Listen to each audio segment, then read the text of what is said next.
ബഹുമാനപ്പെട്ട അധ്യാപകരെ, എന്റെ പ്രിയ കൂട്ടുകാരെ, എല്ലാവർക്കും എന്റെ നമസ്കാരം.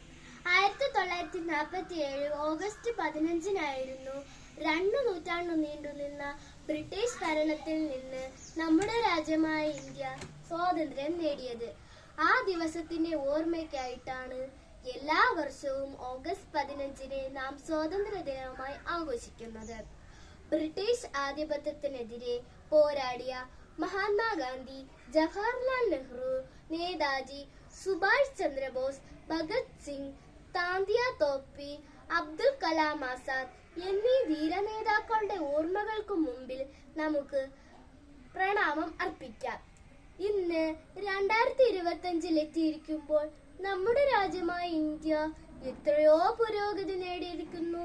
ശാസ്ത്രം, വൈദ്യശാസ്ത്രം, വാർത്താവിനിമയം, സാങ്കേതികം എന്നീ മേഖലകളിൽ എല്ലാം ഇന്ത്യ ശ്രദ്ധേയമായ നേട്ടങ്ങൾ കൈവരിച്ചിരിക്കുന്നു.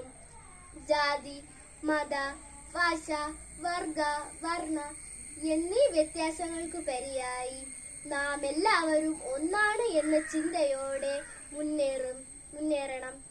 എന്റെ എല്ലാ ഇന്ത്യക്കാർക്കും എന്റെ സ്വാതന്ത്ര്യദിന ആശംസകൾ നേർന്നുകൊണ്ട് എന്റെ വാക്കുകൾ നിർത്തുന്നു. നന്ദി, നമസ്കാരം. ജയ് ഹിന്ദ്, ജയ് ഭാരത്.